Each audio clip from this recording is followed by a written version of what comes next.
Все потенциальные инвесторы Кыргызстана на сегодняшний день очень внимательно следят за событиями вокруг транснациональной компании «Центерра», разрабатывающей месторождение Кумтор. И то, что происходит с Кумтором, настораживает даже самых решительных бизнесменов, создавая в целом негативный эффект как для кыргызской горнорудки, так и для других отраслей экономической деятельности в стране.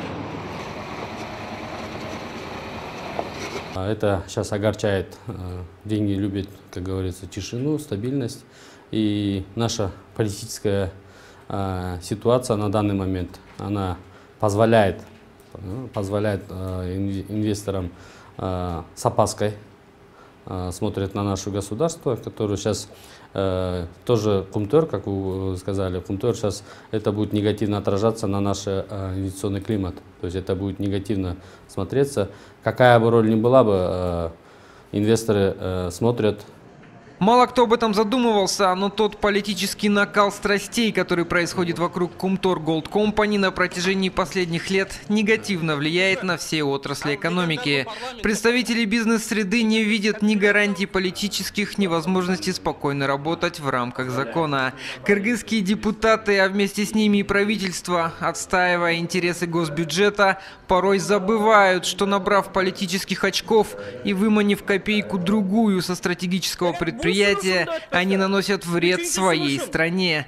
Трудно представить, сколько серьезных бизнесменов не стали открывать свое дело в Кыргызстане, посмотрев на то, что творится с Кумтором даже в парламенте.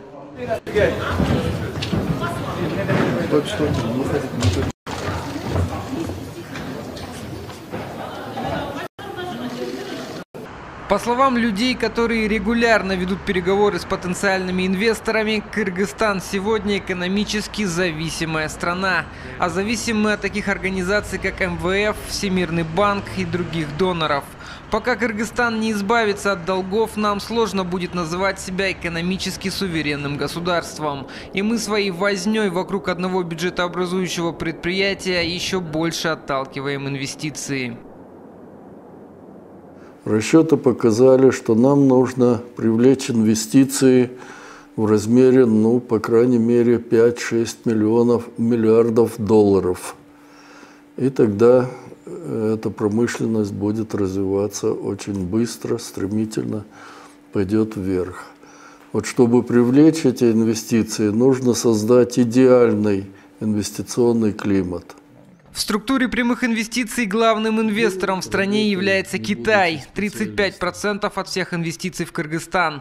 Но, как утверждают горняки, работать с китайцами очень сложно. Поднебесная играет по своим правилам. Далее идет Канада, затем Турция и Россия. По словам чиновников, в целом мировой приток инвестиций сегодня и так снизился аж на 8%, что составляет около 1 триллиона 260 миллионов долларов США. За год приток прямых иностранных вливаний в Кыргызстан снизился почти наполовину. Как утверждают в Минэкономии, из-за внутренних и внешних факторов. На сегодняшний день ситуация с Кумтором остается очень сложной.